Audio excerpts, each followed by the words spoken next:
So today our topic is radius. The radius is the lateral bone of the forearm. हमने humerus के बारे में पढ़ लिया अपर लिम्ब के अंदर क्लेविकल स्कैपुला ह्यूमरस तीनों हो गई।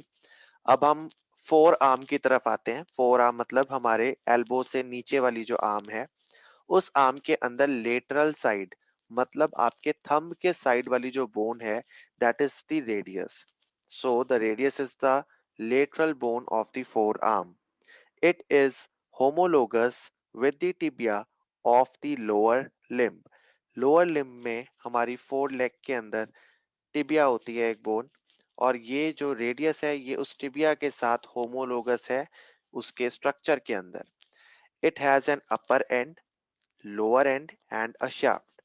सो अगर यहाँ पे लिखा हुआ है कि रेडियस के अंदर अपर एंड है, लोअर एंड है और एक शाफ्ट है, इसका मतलब बाय डिफॉल्ट ये जो बोन है ये एक लॉन्ग बोन है.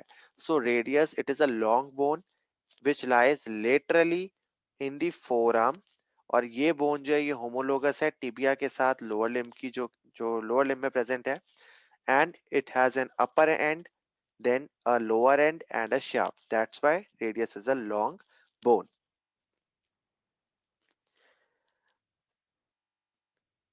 Now the side determination, which is a very important part in anatomy. The upper end is having disc-shaped head while lower end is expanded with a styloid process. अगर आपके हाथ में bone पकड़ाई जाए और आपको determine करना हो कि अपर एंड कौन सा है और लोअर एंड कौन सा है, so what you have to do is you can check. जो आपका अपर एंड होगा उसके ऊपर डिस्क शेप स्ट्रक्चर होगा, डिस्क शेप्ड हेड होगा. डिस्क शेप हेड आपको इस स्ट्रक्चर में, इस डायग्राम में नजर आ रहा है कि एक डिस्क शेप का एक हेड बना हुआ है. while the lower end is expanded, थोड़ा सा फैला हुआ है लोअर एंड, और उसके अंदर एक स्टाइलॉइड प्रोसेस है, एक चोंच निकली हुई नजर आएगी, एंड दैट चोंच is called the styloid process.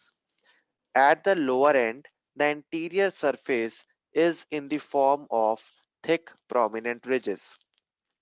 अगर हम लोअर एंड की बात करें, लोअर एंड का मतलब अगर हम इस पोर्शन की बात करें, तो इसके अंदर जो एंटीरियर वाला सरफेस होगा, एंटीरियर सरफेस जो है उसके ऊपर थिक प्रोमिनेंट रिजेस देखने को मिलेगी. इसका मतलब अगर आप बोन हाथ में लेते हो, पकड़ते हो और नीचे से चेक करते हो, आप थोड़ा टच करते हो कि एंटीरियर सरफेस कौन सा है या पोस्टीरियर सरफेस कौन सा है, तो जहां पर आपको प्रोमिनेंट रिजेस ऊबड़ खाबड़ सा ज्यादा फील होगा, that is the anterior surface. While the posterior surface present four grooves, it is very important कि जो posterior surface है उसके ऊपर चार grooves पाई जाएंगी. चार grooves क्यों हैं? These grooves are for the extensor tendons. जो हमारी extensor muscles आ रही हैं, उन muscle के tendons के लिए चार groove posterior surface पर पाए जाते हैं at the lower end. Lower end presents a tubercle on the posterior surface called as dorsal tubercle of Lister.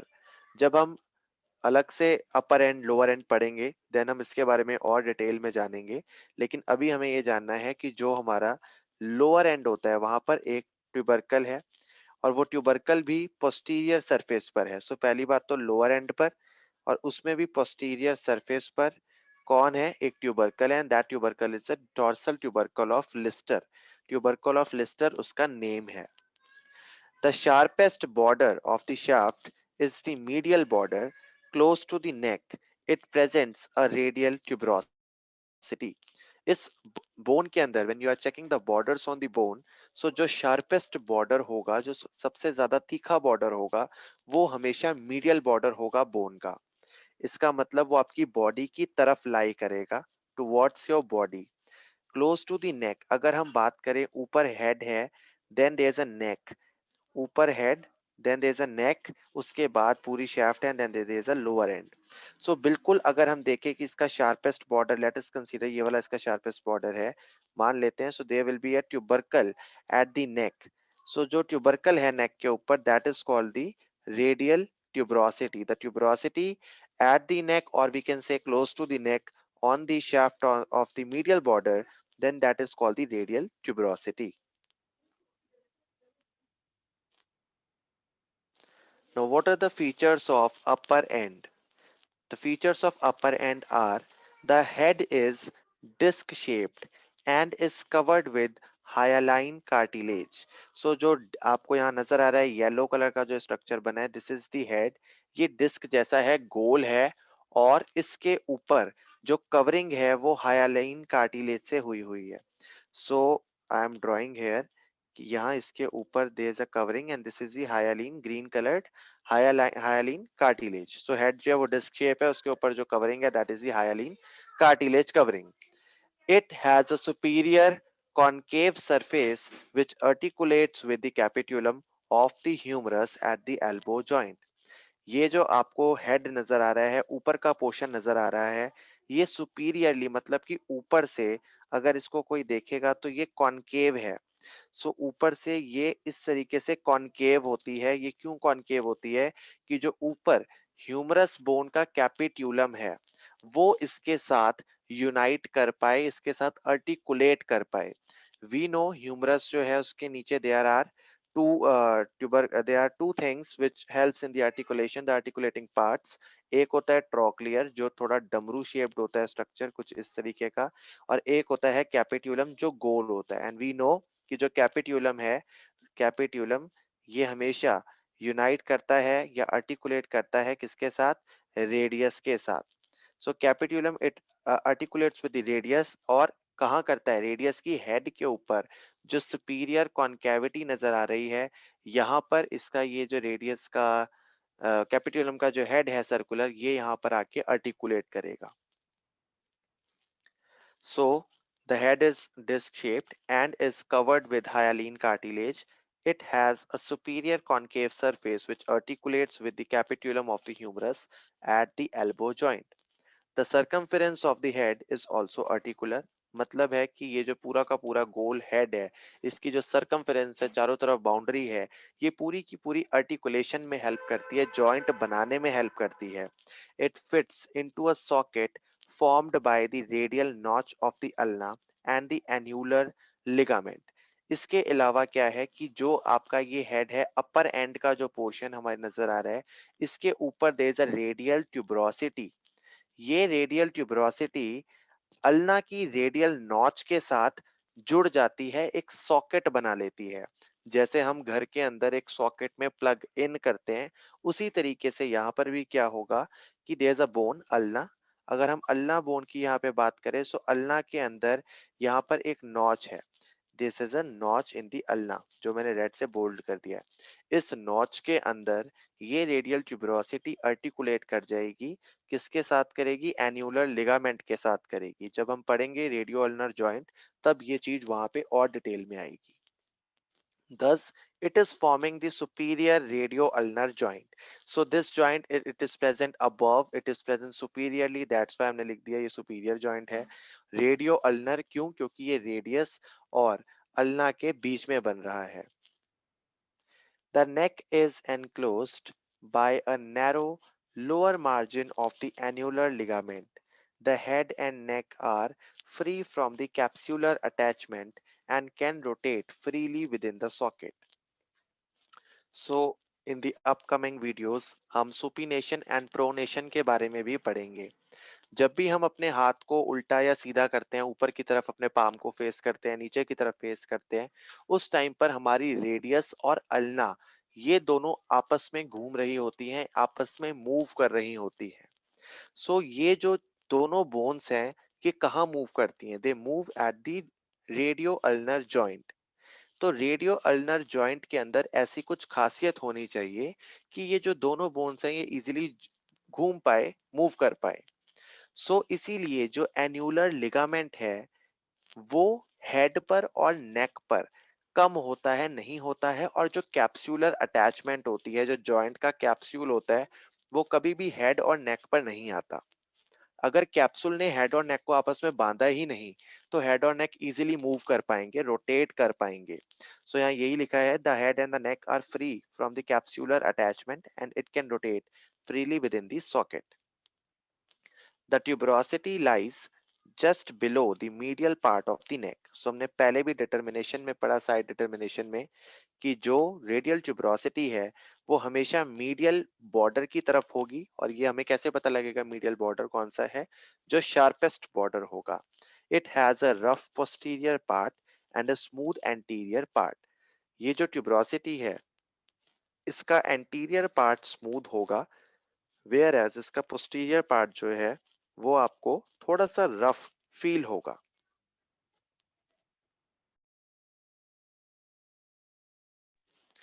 Now the features of lower and.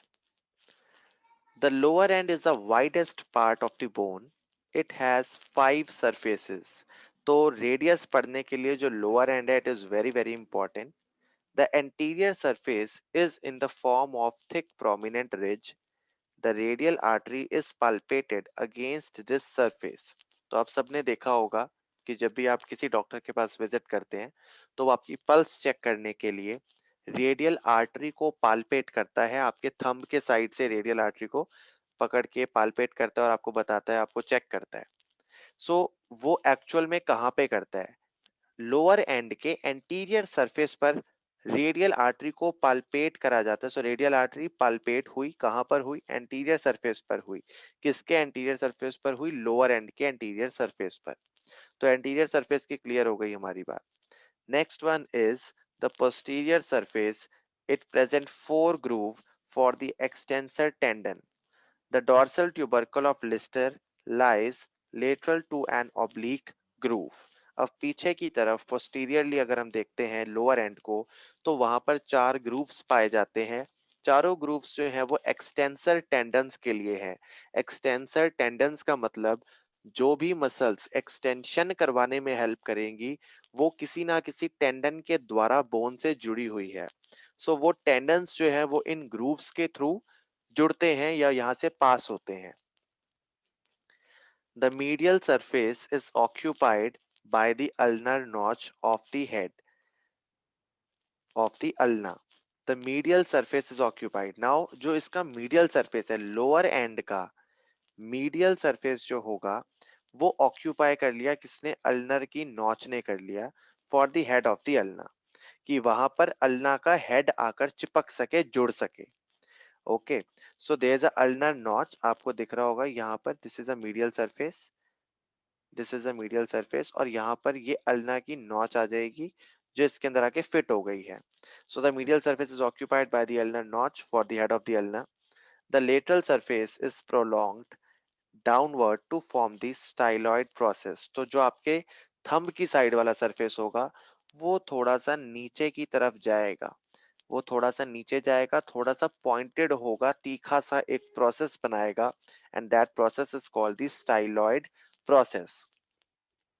The inferior surface, मतलब अगर हम नीचे से देखते हैं inferior surface, it bears a triangular area for the scaphoid bone and a medial quadrangular area for the lunate bone. This surface takes part in forming the wrist joint. Wrist हमें पता है कि कार्पल के जो joints हैं, हमारे carpel की जो बोन्स हैं, वो जॉइंट बना रही है, that is the wrist joint.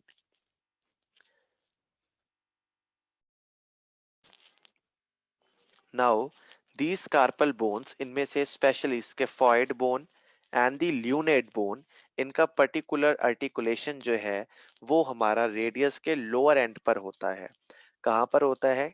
जो ट्रायंगुलर एरिया है, the area which is triangular, वहां पर स्केफॉइड जाती है.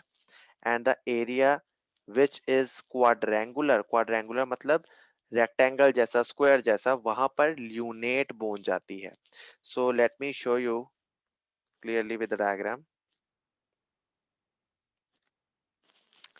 So this is the structure of the lower end of the radius. You can see here the triangular area. This triangular area, it is for the scaphoid bone. This is the quadrangular area. This quadrangular area, it is for the lunate bone. Then there is a circular, or we can say गोल गोल घुमा सा हुआ एक notch है. This is the ulnar notch, जहां पर ulna का ये वाला जो हेड है ये आकर आर्टिकुलेट कर रहा है. ठीक है. सो मीडियल सरफेस ये हो गया जहां पर आपकी अल्नर नॉच है. This is the inferior surface जहां पर एक क्वाड्रेंगुलर है, दूसरा आपका ट्रायंगुलर है, जो इंप्रेशंस है. अगर एंटीरियर सरफेस की बात करेंगे तो जस्ट एक थिक प्रोमिनेंट रिज है और कुछ नहीं है। अगर पोस्टीरियरली बात करें हम इसी स्ट्रक्चर्स को देखने की, so if we see posteriorly, then there are 4 tubercles, जिनमें से कि सबसे important is the dorsal tubercle, ये बहुत प्रोमिनेंटली नजर आता है। So this is the dorsal tubercle, ये बहुत प्रोमिनेंट है। Then there are 4 grooves for the extensor tendons, so you have to remember the name of those grooves also. So these are the features of the lower end. Now let's talk about the borders. The anterior border extend from the anterior margin of the radial tuberosity down close to the styloid process. It is oblique in the upper half of the shaft and vertical in the lower half. The lowest part is sharp and crest-like. Crest-like मतलब थोड़ा बाहर की तरफ निकला हुआ, या आप उसको easily feel कर पाओगे. The oblique part is called the anterior oblique line. Then the posterior border. It is the mirror image of the anterior border, but is clearly defined only in its middle one third. Anterior border आप ऊपर से नीचे तक पूरा का पूरा feel कर पा रहे हो, देख पा रहे हो कहाँ पर है, लेकिन posterior border जो है वो अपने आप को शो करता है, अपने आप को एक्सप्रेस कर पाता है सिर्फ मिडल वन थर्ड एरिया में. The upper oblique part is known as posterior oblique line. The medial और इंटरऑशियस बॉर्डर, मीडियल बॉर्डर को जो शार्पेस्ट होता है उसको इंटरऑशियस बॉर्डर भी कहते हैं. It is the sharpest of the 3 border. It extend from the radial tuberosity above, radial tuberosity से निकलेगा, and above the posterior, above to the posterior margin of the ulnar notch below, क्योंकि ulnar medial side पर है, ulnar notch is on the medial side, so इसलिए ये medial side की तरफ निकल रहे हैं. The interosseous membrane is attached to its lower 3/4. जो interosseous membrane है वो जुड़ी हुई होती है इस interosseous border के नीचे के थर्ड फोर्थ के एरिया पे. नाउ ये हमने सिर्फ एक थ्योरी को पढ़ा है, अब हम समझते हैं इसको through a diagram. So you can see the radius bone anatomy here in the diagram. This is the head of the radius, which is the articular disc. Then there's a neck. Then there's a radial tuberosity. Radial tuberosity से निकला और आगे की तरफ आता हुआ जो नजर आ रहा है, this is the anterior border. Radial tuberosity से निकला मीडियल साइड पर नीचे अल्नर नॉच की तरफ जाता हुआ शार्पेस्ट जो बॉर्डर है, that is called the medial और इंटरऑशियस बॉर्डर. और अगर हम इसको पोस्टीरियरली देखते हैं, सो देन हमारा पोस्टीरियर बॉर्डर भी काफी प्रोमिनेंट नजर आएगा. So you can see here in the diagram, this is the head, then this is the radial tuberosity. अब हमने इसको उल्टा कर दिया है. So radial tuberosity से निकला और पीछे की तरफ जाता हुआ नजर आया, बिल्कुल सेंटर में आप देख पा रहे हो कि बस बीच में नजर आ रहा है. So this is the posterior border और ये नीचे की तरफ जा रहा है स्टाइलॉइड की तरफ. तो स्टाइलॉइड से थोड़ा आगे की तरफ है ये डॉर्सल ट्यूबरकल के थोड़ा सा ऊपर, but that is the posterior border.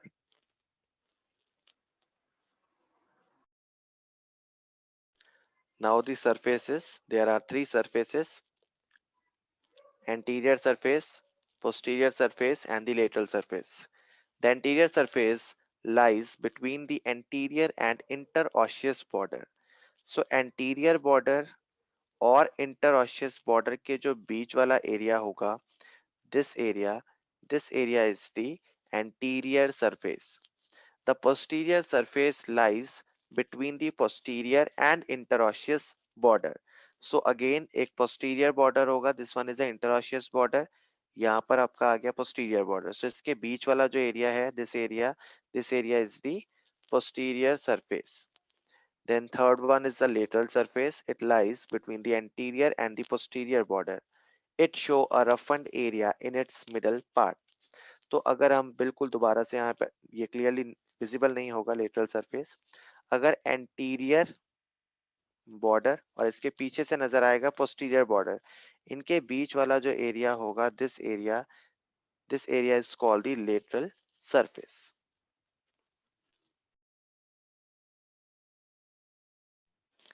Now the main thing, that is attachments. Very important, अगर हमें एनाटॉमी अच्छे से आती है तो अटैचमेंट समझनी इजी हो जाएगी। अटैचमेंट्स में बात करते हैं। Number one, the bicep brachii. जितनी मसल्स ब्लू से लिखी है उनका इंसर्शन है रेडियस के ऊपर, और जितनी मसल्स रेड से लिखी है उनका ओरिजिन है।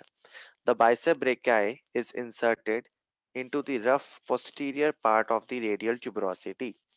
रेडियल ट्यूबरोसिटी के पीछे की तरफ जो पोस्टीरियर पार्ट था वो रफ था, हमने पढ़ा हुआ है, वहां पर बाइसेप ब्रेकाई का इंसर्शन होता है। So you can see this is the radial tuberosity. इसके पीछे वाले एरिया में जो रफ सा एरिया, वहां पर बाइसेप ब्रेकाई मसल का इंसर्शन है। The supinator is inserted into the upper part of the lateral surface। lateral surface के अपर पार्ट के अंदर the supinator muscle is there. So ये लेटरल सरफेस है क्योंकि आगे एंटीरियर होगा, ये पीछे पोस्टीरियर है, इनके बीच का this area is the lateral surface, और यहाँ सुपिनेटर मसल जो है वो प्रेजेंट है बिल्कुल अपर पार्ट पे लेटरल सरफेस के। The pronator teres is inserted into the middle part of the lateral surface। So just below the supinator muscle you can see a very small blue colored muscle here, that is the pronator teres। again blue से है, so इसका मतलब इसका insertion है कहाँ पर है, lateral surface के middle part पर है। The brachioradialis is inserted into the lowest part of the lateral surface just above the styloid process। So brachioradialis जो है again blue से है, insertion होता है, लेकिन ये lateral surface के lowest part पर है। So यहाँ पे styloid process और just above the styloid process is the brachioradialis muscle। तो अभी हमने चार muscles के बारे में पढ़ा है। Number one is a bicep brachii, जिसका इंसर्शन है, चारों का इंसर्शन है जितनी अभी हमने पढ़ी हैं। कहाँ पर है, इसका है rough posterior part of the radial tuberosity. Then the supinator, again insertion lateral surface पर है, और कहाँ है, अपर पार्ट पे। लेटरल सरफेस के मिडल पार्ट पर प्रोनेटर टीरिस, लेटरल सरफेस के ही लोएस्ट पार्ट पर just above the styloid the brachioradialis. So these are the insertion of these four muscles on the radius. Now let's talk about the flexor digitorum superficialis। ये red से लिखी है, इसका origin है। The radial head of the flexor digitorum superficialis takes origin from the anterior oblique line and the upper part of the anterior border। So we know anterior border कहाँ पर होता है, इसी anterior border से anterior oblique line जा रही है। सो ये जो टेढ़ी सी लाइन नजर आ रही है, this is the anterior oblique line, और इसी एंटीरियर ऑब्लिक लाइन के ऊपर फ्लेक्सर डिजिटोरम सुपरफिशियलिस का ओरिजिन है। Next is the flexor pollicis longus takes origin from the upper two-third of the anterior surface। Anterior surface के upper two third के part में flexor pollicis longus का origin है। So you can see here the anterior surface, और इसके भी two third part में anterior surface के this muscle is see flexor pollicis longus muscle. So हमने अभी छह मसल्स पढ़ी जिनमें से चार का इंसर्शन है, bicep brachii, supinator, pronator teres, brachioradialis, and दो मसल्स पढ़ी हैं जिनका ओरिजिन है flexor digitorum superficialis, flexor pollicis longus।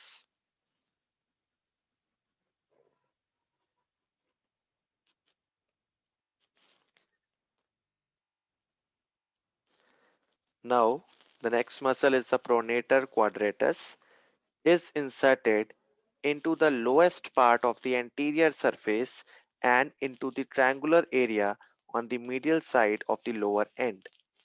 The radial artery is palpated for radial pulse as it lies on the pronator quadratus medial to the sharp anterior border of radius lateral to the tendon of flexor carpi radialis।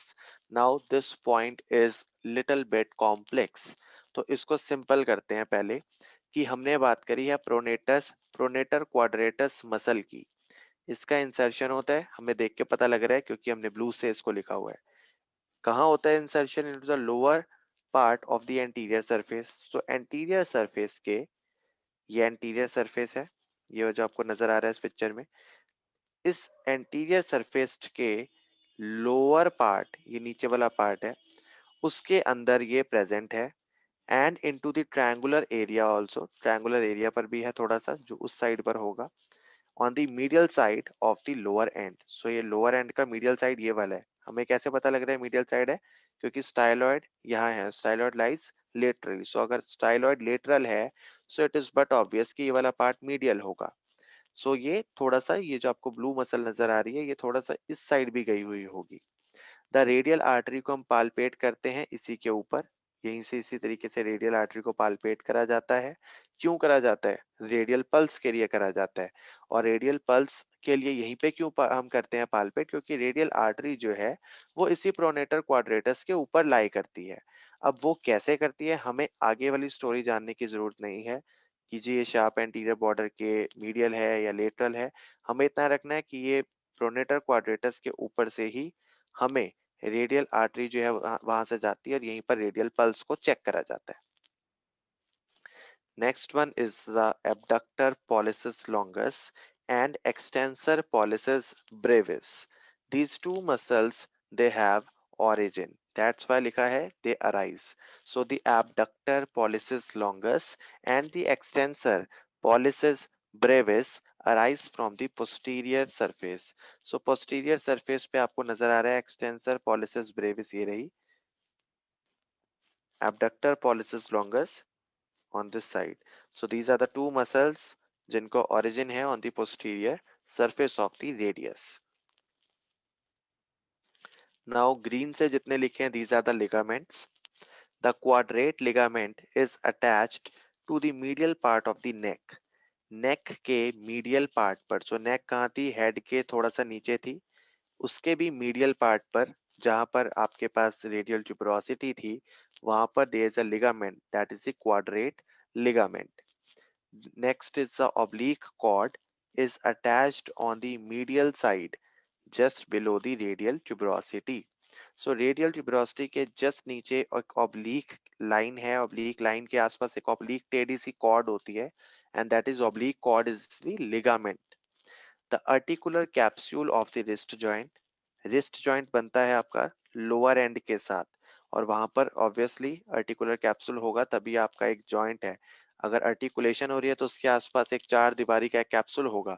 So the articular capsule जो है हमारा wrist joint का, it is attached to the anterior and posterior margins of the inferior articular surface. Inferior articular surface मतलब नीचे से अगर हम इसको देखेंगे, जहां हमने ट्रायंगुलर इंप्रेशन और क्वाड्रेंगुलर इंप्रेशन पढ़ी है for this scaphoid and lunate articulation, वहां पर अगर जॉइंट बनेगा, so it is but obvious कि वहां पर आर्टिकुलर कैप्सूल होगा ऑफ द रिस्ट जॉइंट.